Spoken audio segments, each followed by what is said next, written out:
जब एक traveller hiking कर रहा था तो ये विजुअल सामने आए, एक ऐसा अजीब दृश्य दिखा कि उसे समझ नहीं आया कि भैया ये कोई भूत है, कोई एलियन है या कोई अलग ही शक्ति है जो पहाड़ों के बीच नजर आ रही है।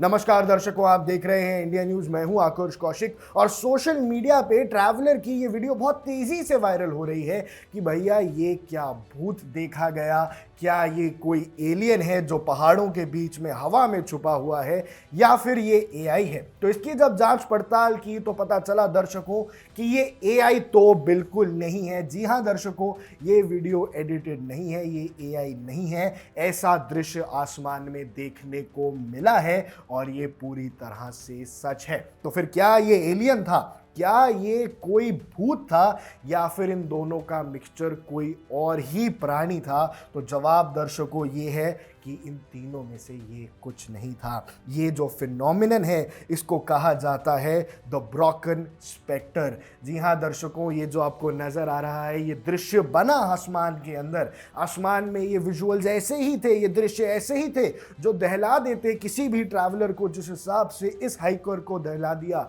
लेकिन सच ये है कि ये एक फिनोमिनन है जो हाँ हमारी नेचर का एक हिस्सा है, ये हमारी नेचर में प्रेजेंट है। ये क्या इसको कहा जाता है ब्रोकन स्पेक्टर और ये रेयर एटमॉस्फेरिकल ऑप्टिकल इल्यूजन है जो पहाड़ों पे दिखता है। जी हाँ दर्शकों, जैसे ऑप्टिकल इल्यूजन मतलब मृग तृष्णा, जैसे रेगिस्तानों के आपने कहानियां सुनी होंगी कि लोगों को मृग तृष्णा होती है, लोगों को ऐसा लगता है कि भैया यहाँ पर पानी है, पर वो कैमरा पे तो कैद नहीं होता, ये कैमरा पे कैद हो गया। ये आप समझना चाह रहे हो ना दर्शकों। ऑप्टिकल इल्यूजन्स अलग अलग तरीके के होते हैं। वो ऑप्टिकल इल्यूजन आपकी आंखों में होता है, लेकिन ये ऑप्टिकल इल्यूजन पैदा किया गया है नेचर के द्वारा और इसी वजह से आपको ऐसा लग रहा है, आपको ये दृश्य दिख रहा है जहां ऐसा लग रहा है कि ये कोई एलियन आ गया है या कोई भूत आ गया है।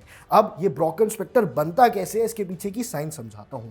देखो, जब एक इंसान के पीछे सूरज होता है पहाड़ों के अंदर, अगर आप हो और आपके जस्ट पीछे सूरज है तो आपकी जो शैडो है वो प्रोजेक्ट हो जाए किसी क्लाउड पे। जी हाँ दर्शकों, अगर आपकी जो परछाई है वो सामने, आपके पीछे सूरज है, आपकी परछाई है और आप वो प्रोजेक्ट कर रहे हो सीधा किस पे, किसी बादल पे, और वहाँ पे डिस्टेंस होता है, मिस्ट होती है और शैडो ऐसा लगता है कि भैया बहुत बड़ी है, बहुत इलोंगेटेड है और घोस्ट की तरह लगती है। मतलब ये किसी इंसान की ही परछाई थी जो बादल पे एक मृग तृष्णा की तरह दिख रही थी और इसी वजह से इसे कहा जाता है ब्रोकन स्पेक्टर। अब ये जो रेनबो, इसके अंदर एक रेनबो भी आ गया और उसने इस विजुअल को और आइकॉनिक बना दिया, इस दृश्य को और बना दिया। अब ये जो सर्कल आया है ये एक ग्लोरी कहा जाता है। ये इसलिए आया है क्योंकि जब सनलाइट इंटरैक्ट करता है टाइनी वाटर ड्रॉपलेट से, फॉग या क्लाउड से, तो इस प्रकार की विजुअल्स दिखते हैं। जो लाइट है वो बेंड हो जाती है, स्कैटर होती है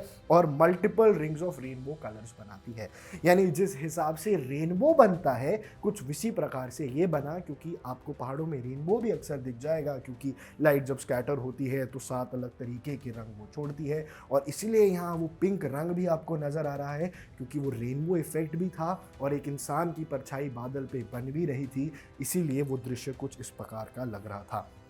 इसीलिए आपको वो सुपर नेचुरल लग रहा था क्योंकि एक तो वो हवा में फ्लोट कर रहा था, क्योंकि बादल के ऊपर परछाई थी, सन पीछे था, डिस्टेंस बहुत ज़्यादा था, सूरज से डिस्टेंस बहुत ज़्यादा था और सामने जो परछाई पड़ी उस पर भी डिस्टेंस बहुत ज़्यादा था। इसलिए ऐसा लगा कि भैया ये तो बहुत बड़ी परछाई है और एक घोस्ट का इल्यूजन बना। ऐसा लगा कि शायद ये आसमान में कोई एलियन है, पर सच बात ये निकली कि ये जो फॉग है ये क्लाउड लेयर्स के साथ साथ हैं, स्ट्रॉन्ग बैकलाइटिंग ऑफ द सन की वजह से और हाई रिजेस और पीक्स पे ऐसा हो जाता है। ये बहुत कॉमन नहीं है, लेकिन जी हाँ दर्शकों, ये बहुत ज़्यादा रेयर भी नहीं है। अगर आप बहुत ऊंचे माउंटेन्स जहाँ पे ट्रैक करते हैं वहाँ पे अगर आप पहुँचेंगे तो ऐसा होना पॉसिबल है और कोई भी इसको एक पैरानॉर्मल एक्टिविटी या घोस्ट समझने की गलती कर सकता है और इसी वजह से हम आप तक ये साइंटिफिक न्यूज़ पहुँचाने आ गए हैं। लेकिन देश और दुनिया की तमाम ऐसी ही बड़ी खबरों के लिए आपको बने रहना है इंडिया न्यूज़ के साथ।